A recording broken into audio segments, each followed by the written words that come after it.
Botafogo ontem, só mudando aqui um pouco de assunto já, o Botafogo ontem venceu a primeira, né, Bruno? A primeira. Tinha marcado 2 gols até agora na Série B, marcou mais 2 contra o Santos e 2 golaços, hein, Prevê? O tal do Douglas Baggio parecia um outro Baggio aí, de tempos passados. Mas esse Douglas Baggio, ele é dentro de um futebol de Série B. Não, ele sempre é titular. Ele é, exatamente. Tudo que é time, ele é titular. Eu queria ele na Ponte. Ele disputa todos os campeonatos paulistas como titular, camisa 10 de algum time, sabe? Sim, Novo Horizontino. Tá sempre nessa. Mirassol, o próprio Botafogo também. Douglas Baggio. Ele era do Flamengo, né? Base do Flamengo, né? Flamengo. O Pretzel ontem achou que ele tinha 39 anos já. Ele é novo, acho que ele não tem 30. Ele tem 29, cara. Eu achei que ele fosse mais velho. Mas enfim, ele fez um golaço no Santos. E também o Costa, né? O João Costa fez um outro golaço. O Santos jogou mal, hein? A gente ficou na bronca ontem porque o João Paulo machucou. Era o primeiro jogo do Brasão como titular. E não é que ele foi mal. O Brasão não foi mal porque os 2 gols eram muito difíceis de defender. Mas é um fato, uma constatação. 2 bolas foram no gol. As 2 entraram.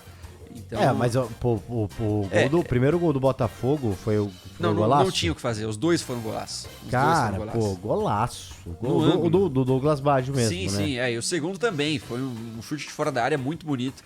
Mas assim, ele não teve aquele... Por exemplo, o Santos deu chutes muito bonitos também e o goleiro do Botafogo salvou, né? O João Carlos fez alguns milagres. Sim. Então, enfim, o Brasão também se achando aí, acho que vai ser um cara importante. E o Santos deposita muita confiança nele, mas engatou aí 2 derrotas na Série B, lotado, né? Estádio?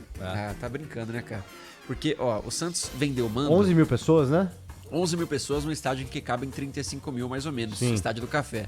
Mas, cara, o que, assim, aconteceu foi o seguinte, o Santos vendeu o mando por 600 mil reais pra essa empresa, que colocou o preço de ingresso muito alto. O mais barato era de 100 reais. Nossa, e era meia entrada. Um jogo de Série B, E o inteiro era 200, um jogo de Série B. Cara... Resultado, pra eles funcionou demais, porque a renda, mesmo com o público baixo, foi de 1 milhão e 300 mil. Ô, louco.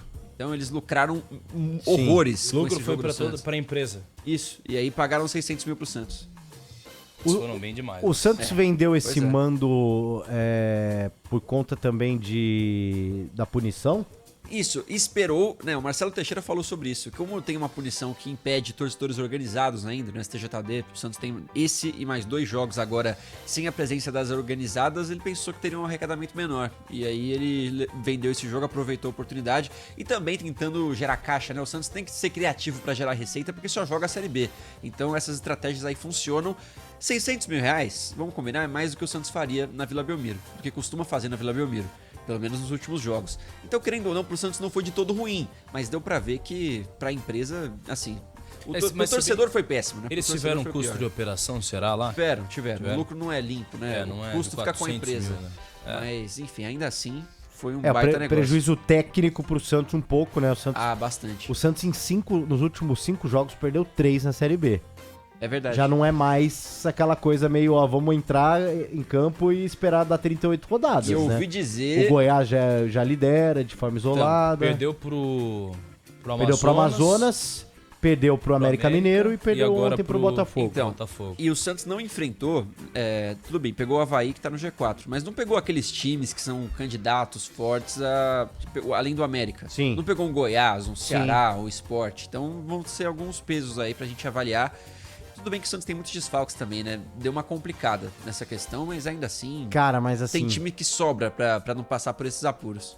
Até ontem aqui eu elogiei o Carille, eu acho que é um técnico de Série A numa Série B. Ele poderia estar até num time de ponta hoje na Série A do Campeonato Brasileiro. Eu imaginei que o Botafogo fosse atrás dele com força agora, hein? Nessa última demissão aí, antes de trazer o Arthur Jorge. Então, eu imaginei que alguns clubes poderiam... Sim. Inclusive o Vasco tentou tirar o Carille do Santos.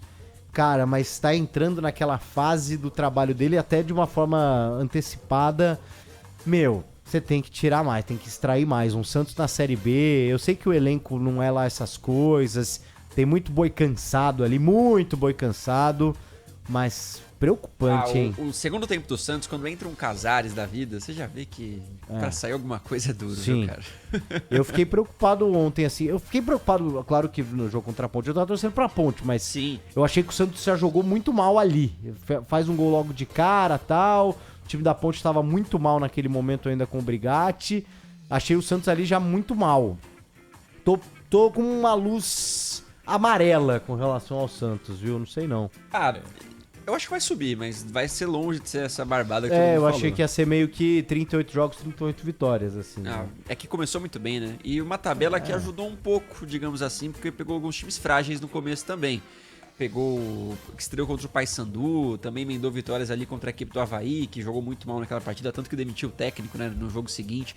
Então, cara, o Santos teve o caminho esquisito, agora pode começar a complicar, porque tem, tudo bem, Novo Horizontino, Operário, mas depois pega o Goiás, pega o Mirassol, Ceará, então tem alguns jogos difíceis ainda. Eu tenho ainda muita confiança de que o Santos vai se manter no G4 o campeonato inteiro. Não acho que vai ter ali alguns sustos de ficar na quinta, sexta colocação, o que pode acontecer, mas não vai liderar de barbada. O Santos volta a campo sexta-feira contra o Novo Horizontino. Isso, essa semana já. O Santos, inclusive, não volta pra Santos, ficou direto aí. Hoje treinou em Londrina e aí viaja pra Catanduva, que é próxima a Novo Horizonte, a cidade. Então o Santos vai fazer essa maratona aí nos interiores de Paraná e São Paulo. O Novo Horizontino tá na 11ª posição. No ano passado o Novo Horizontino quase subiu, fez uma baita Série B com o Eduardo Batista, que segue por lá. O Novo Horizontino, inclusive, foi semifinalista do Campeonato Paulista depois de ter passado pelo São Paulo. Eu acho que é um jogo assim, que o Santos não pode negociar, tem que ganhar pra não tomar nenhum susto. Depois, o Santos tem pela frente o Operário na outra sexta. O Santos joga 2 sextas na sequência. Também é outro jogo, são 2 jogos fora de... O Santos, assim, faz uma maratona fora, né, Bruno? Porque se contar o jogo de ontem, são 3 jogos longe de casa pra voltar no dia 19 de junho pra Vila contra o Goiás. Que longe de ser fácil também, exatamente, que é o melhor time dessa Série B até aqui. Sim. Grande trabalho do Márcio Zanardi lá, hein? Impressionante. O Zanardi deu uma entrevista pra gente no final de semana e ele falou que o Goiás briga por 3 vagas, porque uma já é do Santos. O Zanardi falou isso. Tá todo mundo falando isso. É um discurso que tá sendo meio comum nessa Série B. Vocês acham que corre o risco, por exemplo, do Santos desligar na Série B e acabar perdendo uma vaga? Eu acho muito difícil. Eu era completamente o oposto dessa teoria. Hoje eu já não descarto. Assim, acho que de 100% de certeza que eu tinha que o Santos subiria, hoje eu tenho 80% de certeza. Hoje eu tenho 80% de certeza. Vai baixando. A Série B é traiçoeira, né? Com os times que acham que já tá tudo certo, que já tá tudo ganho. A Série B é um campeonato muito mesmo assim. Exatamente. Eu acompanho a Série B até por questões de coração. Cara, a Série B é um campeonato muito nivelado, mas muito nivelado assim. Quando você olha, os times estão meio que entre o G4 e o rebaixamento, a diferença dos times ela é mínima. Sim. Tanto que agora, assim, é que esse é começo de campeonato, a coisa fica bem embolada mesmo. Cara, a gente tem 4 times com 11 pontos. A gente tem 3 times com 15. E aí o Goiás liderando, o Avaí, que, deu uma queda lá nos últimos anos, brigando novamente pelo acesso. O Avaí estreou sem ganhar 3 jogos. Exato, vem de 5. E vendeu 5 vitórias, cara. Então, assim, é impressionante. A ponte com o Nelsinho, não sei, eu não acredito muito, não pelo Nelsinho, que inclusive hoje vai conversar com a gente aqui nos Donos da Bola. Mas eu acho o elenco um pouco abaixo. Então, assim, olha, realmente é um campeonato... O Santos não pode vacilar. O Santos não pode vacilar mesmo. Talvez eu tenha acreditado aqui numa força de camisa e de tudo, até pelo Paulista, mas, cara, o Paulista vale o puxão de orelha pra São Paulo. É claro que mudou lá, não é mais o Carpini e tal. Péssimo trabalho do Carpini de São Paulo, hein? Sim. Eu defendi, hein? Nossa, eu defendi. Hoje, com a comparação do Zubeldia também, como é que péssimo. Fica, uma coisa que falam horroroso o trabalho do Carpini no São Paulo. Uma coisa que falam bastante é que assim, o trabalho do Carpini